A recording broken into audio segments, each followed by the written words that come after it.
Servus Männer, it's Red Pill Germany again. You often hear as a right-wing talking point against mass migration that we are importing foreign conflicts to Europe or Germany or the US, whatever. And what that normally means is not that the people who come to us might be overrepresented in some crime statistics, for example. That is not what that means. That is additionally something that's bad. And of course, we talk about that a lot. But these imported conflicts, that normally means something else. That means that we are importing two different foreign groups that do not like each other or whose countries are in a historical or current conflict, and they will then fight out this conflict on our soil. That is what that normally means. But many times this stays very vague or abstract, or it is just, named as a thing, as a talking point, importing foreign conflicts.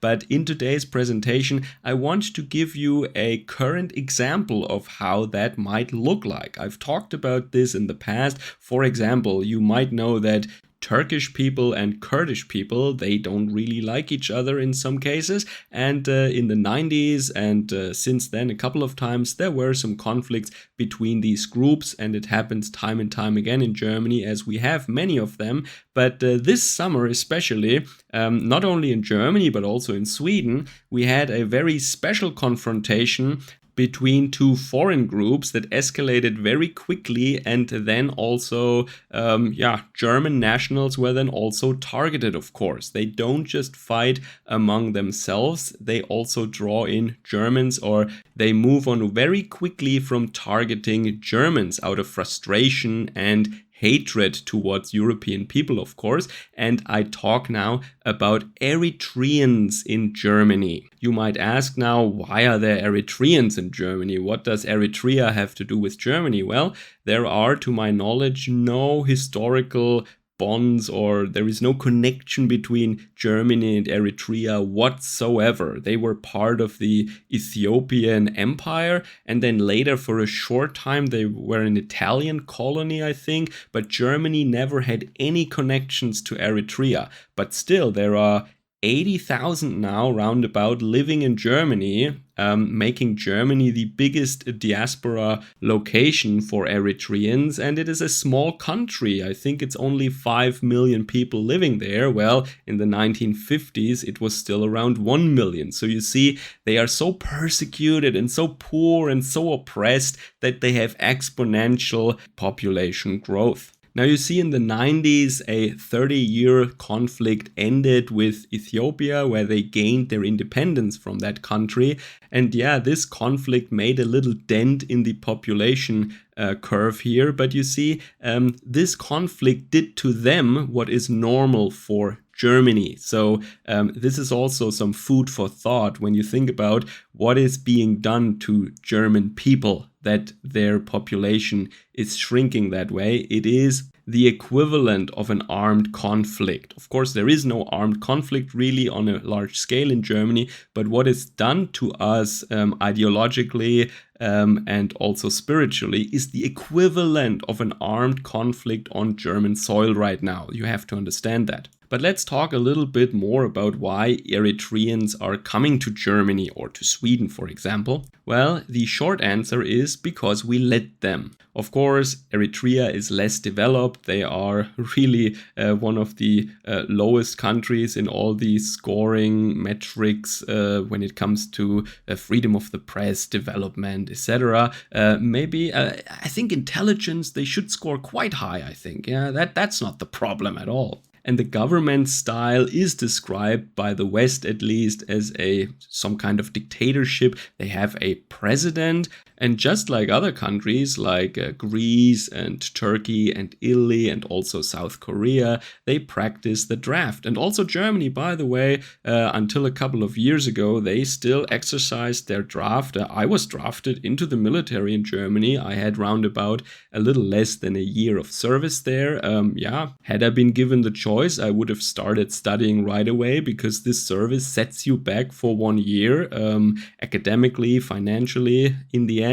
So nobody does that if they are not really into the military, I guess. but other countries do this too. But in Germany, we accept when they say that they want to dodge the draft, they want to evade the draft in Eritrea, that is a legitimate reason for German authorities to accept them here for asylum. Yes, you heard correctly. So if a South Korean person comes to Germany and he claims asylum because he doesn't want to serve in the South Korean military, do you think we accept that or not? Or if I had gone to the US and said, hey, I don't want to serve in the Bundeswehr, can I please seek asylum in the US?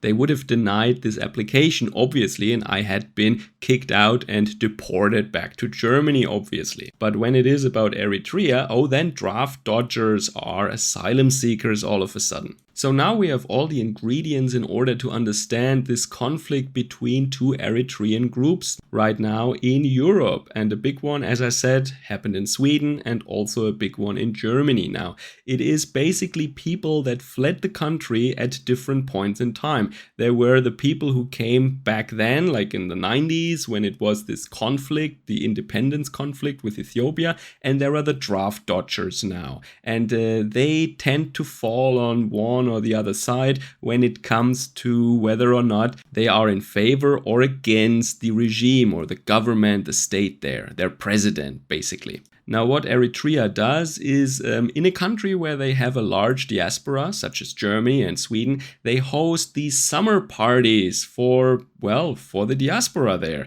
And then there are all these draft dodgers who don't really like the regime, and they're saying that these summer parties, they are glorifying the regime in Eritrea. And then what do? Well, and once again, in many times when we have these discussions, importing foreign conflicts, it sounds so abstract, but I want to tell you now really how that looks in practice.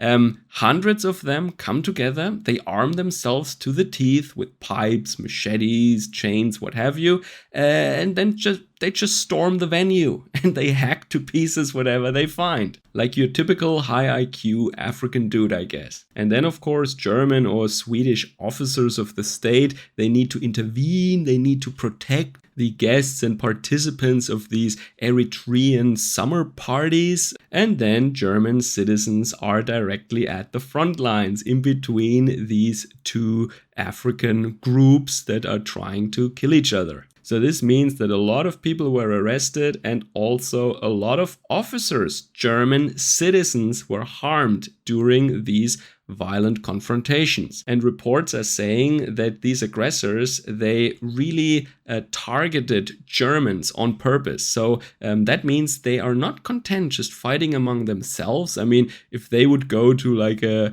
football field after hours or to a parking lot after closing times, in a strip mall, and they would duke it out, I wouldn't have a big problem with that, I guess. But they always get innocent Germans involved in that, and they go to target them because, once you're on the street with a mob of size 300 and you have machetes and pipes, well, why not go after these stupid Europeans that you hate anyway? And what makes you think that next year, now that they practiced this group behavior and that they have all each other's contacts and they can organize this mob very fast, what makes you think that next year they will target this summer party of the Eritrean embassy again? Or they will maybe, target a German school, a university, a hospital, a kindergarten, what have you? So, to sum up, now you know why Eritreans come to Europe. Well, because their country sucks and because we let them. But there is no